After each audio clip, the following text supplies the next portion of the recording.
Greetings, dear students. Today we are going to deliberate on the topic constituents of school management, or in other words, we can say these are the constituents of school management. See, every society, establishes the schools and institutions for its own refinement. But how we can refine the society? एक society को हम कैसे refine करेंगे जब जो सारे constituents एक school management के हो, जब हम प्रॉपरली उनको यूटिलाइज करेंगे। तो अलग अलग कंस्टिट्यूएंट से स्कूल मैनेजमेंट या एजुकेशनल मैनेजमेंट के उनको हम डिस्कस करेंगे एक एक करके। यहाँ पे अगर आप देखोगे आई हैव रिटन हियर, जो पहला कंस्टिट्यूएंट है दैट्स प्लानिंग, उसके बाद है organizing, then staffing, then directing, then controlling, then reporting and recording, then budgeting, administration and finally supervision. देखिए, प्लानिंग की अगर हम बात करेंगे तो planning is very much important constituent of school management और एजुकेशनल मैनेजमेंट, बिकॉज हमें पता होता है कि जी जो हमारे रिसोर्सेज है स्कूल का वो कितना है, हमारे पास जो मनी है वो कितना है, कौन कौन सी डिफ़िकल्टीज़ हम फेस करते हैं और कौन कौन से हमारे स्ट्रेंथ्स है, कौन कौन से हमारी वीकनेसेस है, क्या हमारी अपॉर्चुनिटीज़ है और कौन कौन सी हमारी चैलेंजेस हैं। ऑन दिस बेस हम क्या करते हैं, हम प्लानिंग करते हैं। एक प्रॉपर प्लानिंग जो है किसी भी सक्सेसफुल जर्नी के पीछे जो है उसका काफ़ी ज़्यादा इम्पॉर्टेंट रोल रहता है।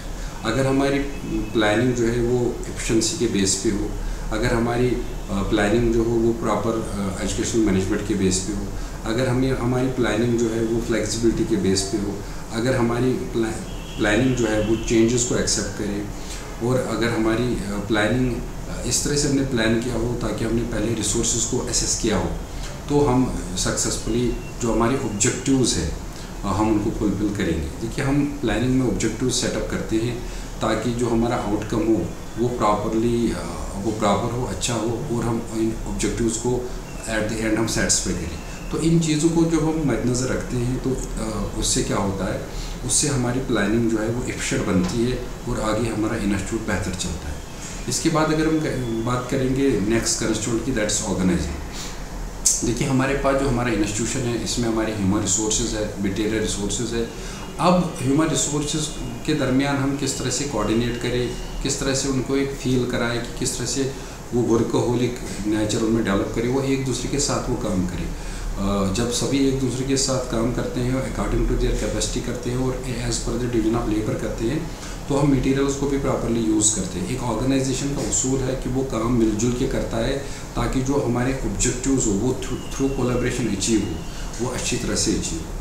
इसके बाद अगर हम थर्ड इम्पॉर्टेंट कंस्टिट्यूएंट की बात करेंगे स्कूल मैनेजमेंट की, एजुकेशनल मैनेजमेंट की, दैट इज स्टाफ। देखिए, staff is very much important and very important domain of our educational management और स्कूल मैनेजमेंट। हमें स्टाफ को क्वालिफिकेशन के बेस पे जो है पहले उनको रिक्रूट करना चाहिए और उनकी क्वालिफिकेशन बेस पे हमें उनको प्रॉपर क्लासेस देने चाहिए और जो जिसकी पोटेंशियल हो अकॉर्डिंगली उसको ड्यूटी असाइन करनी चाहिए। ये हमें क्यों करना चाहिए, क्योंकि हमें मैक्सिमम रिजल्ट चाहिए।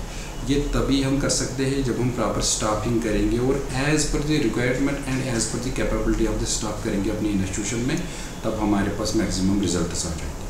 अगर हम और एक कंस्टिट्यूएंट की बात करेंगे, दैट इज़ डायरेक्टिंग। देखिए, आपको क्या करना है, यहाँ पे जितने भी आपके पास ह्यूमन रिसोर्स है उनकी गाइडेंस करनी है। वाई? बिकॉज जो अपनी प्लान्स की है उनको इम्प्लीमेंट करना है। कैसे इम्प्लीमेंट करना है, आपको एक्टिविटीज़ ऑर्गेनाइज करनी है, उन एक्टिविटीज़ को देखना है कि वो प्रॉपरली चल रही है कि नहीं चल रही है, और ज़्यादा अथॉरिटेटिव नहीं रहना है, डेमोक्रेटिक वे में सबको साथ लेके चलना है, और जहाँ पे भी डिफ़िकल्टी आ जाए ह्यूमन रिसोर्स को उनको गाइडेंस देनी है ताकि आपकी सारी एक्टिविटी जो है वो प्रॉपरली जो है एग्जीक्यूट हो और आपके प्लान जो है वो प्रॉपरली इम्प्लीमेंट हो। अगर हम नए कंस्टिट्यूएंट की बात करेंगे, दैट इज़ कंट्रोलिंग। देखिए, जब भी हम देखते हैं कि जब भी हम कोई एक्टिविटीज़ को ऑर्गेनाइज करते हैं तो हमें पहले ये ध्यान रखना है कि हमें क्या हमारे पास टाइम अवेलेबल है, स्पेस अवेलेबल है या रिसोर्सेज अवेलेबल है। इनके बेस पे हमें सबसे पहले आइडेंटिफाई करना चाहिए कि कौन कौन से ऑब्स्टैकल्स इनमें आ सकते हैं या कहाँ पे कन्फ्लिक्ट हो सकता है या कहाँ पे ओवरलैपिंग हो सकती है। तो इन चीज़ों को दूर करने के लिए हम कंट्रोलिंग करते हैं। That's very important aspect. अगर हम कंट्रोलिंग ना करें तो हमारी जो एजुकेशनल जर्नी है ये प्रॉपरली नहीं चलेगी और हमारा एजुकेशन मैनेजमेंट प्रॉपरली नहीं होगा। इसके बाद अगर हम बात करेंगे, that is reporting and recording. Is very important constituent of educational management और स्कूल मैनेजमेंट। देखिए, रिपोर्ट किसी भी एक्टिविटी को करना, डॉक्यूमेंट और रिपोर्ट इज़ वेरी इंपॉर्टेंट। जो भी आप करें एक प्रॉपर डॉक्यूमेंट बनाएं, एक प्रॉपर फाइल बनाएं।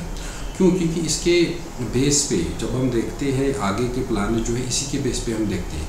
हमें पता चलता है जब हम फ्यूचर में रिपोर्ट्स को या रिकॉर्डिंग्स को देखते हैं तो हमें गैप्स का पता चलता है कि कहाँ पे हमारे लूप होल्स थे, तो फिर आगे जाके हम इन गैप्स को मैनेज कर सकते हैं। लेकिन ये तभी पॉसिबल हो जब हमारे पास प्रॉपर रिपोर्टिंग हो और प्रॉपर रिकॉर्ड हो। अब इसके बाद अनदर जो है इम्पॉर्टेंट कंस्ट्रेंट है, that is budgeting. This is very important. देखिए, आपको पता होना चाहिए कि भाई जो हमारा इनकम है वो कौन सी सोर्सेज है, या हमारे फंड्स कौन कौन से आते हैं, और हमें फंड्स को कैसे यूटिलाइज़ करना है, और टाइम बाउंड कैसे हम उसको यूटिलाइज़ करें। फंड्स को आपको प्रायोरिटी एरियाज़ देखने हैं, आपको जो है सबसे पहले इंपॉर्टेंट एरियाज़ देखने हैं जहाँ पे आप बेटर इनको यूज़ करो। आपको फंड्स को वेस्टेज नहीं करना है, मीन्स कि जो लीस्ट इंपॉर्टेंट एरियाज़ हैं वहाँ पे ज़्यादा फंड्स को यूटिलाइज़ नहीं करना है। जो वक्त की डिमांड हो, जो मतलब एक पर्टिकुलर पैटर्न हो सोसाइटी का, उसके अकॉर्डिंग या डिमांड के अकॉर्डिंग आपको फंड्स यूटिलाइज़ करने हैं। तो प्रॉपरली अगर आप प्रॉपर बजटिंग करते हो, देन एक चीज़ होता है कि आपका जो ओवरऑल इंफ्रास्ट्रक्चर है या दूसरी चीज़ें हैं वो प्रॉपरली इम्प्रूव होती है और आपका इंस्टीट्यूशन का भी आगे बढ़ जाता है। Now another important is administration. देखिए, एडमिनिस्ट्रेशन इज़ वेरी इंपॉर्टेंट, और I can say the centre, it plays a centre role in education management और स्कूल मैनेजमेंट। आप अगर देखते हो कि एडमिनिस्ट्रेशन एक ऐसी अथॉरिटी होती है जो पॉलिसीज़ को डिफाइन करती है, ये चॉइसेस को मेक करती है, और इसका क्या है जो रेगुलेशंस है ये उनको इम्प्लीमेंट करती है। इतना ही नहीं, जो डेली बिजनेस है आपको ये उसको एसेस करती है। तो एडमिनिस्ट्रेशन को समझना चाहिए और कि किस तरीके से वो हर एक चीज़ को अच्छे से इम्प्लीमेंट करे अपने एजुकेशन इंस्टीट्यूट में। उनकी डिसीजन मेकिंग पावर सबसे ज़्यादा होनी चाहिए ताकि वो देखे, वो एसेस करे, उसके बाद डिसीजन ले ले। ऐसी आँख बंद करके कोई डिसीजन लेना वो इंस्टीट्यूशन के लिए अच्छा नहीं होता है। पहले हमें हर एक चीज़ की असेसमेंट करनी चाहिए, बाद में हमें डिसीजन लेना चाहिए। अगर आपकी एडमिनिस्ट्रेशन स्ट्रांग है तो ये फेस ऑफ द इंस्टीट्यूशन भी बोलते हैं एडमिनिस्ट्रेशन को, तो आपका इंस्टीट्यूट ग्लो हो जाएगा, शाइन हो जाएगा और प्रोग्रेस करेगा। Now at the end I will tell you कि देखिए, सुपरविजन इज़ वेरी इंपॉर्टेंट। जो जितने भी स्टेक होल्डर्स है, those who are associated with the supervision, they have to supervise. देखिए, टीचर्स को अपनी जगह सुपरवाइज बच्चों को करना है।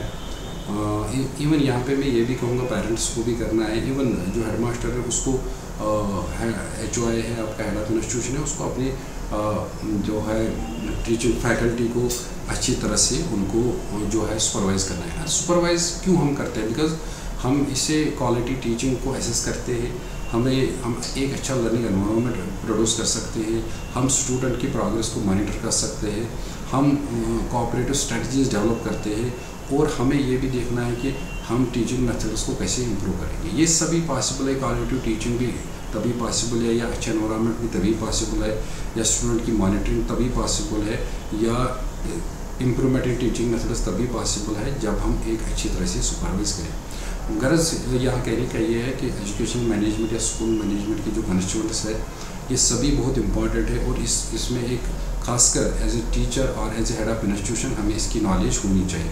अगर हम इन स्टेप्स को अच्छी तरह से एग्जीक्यूट करेंगे, समझेंगे, तो डेफिनेटली हमारा इंस्टीट्यूशन जो है वो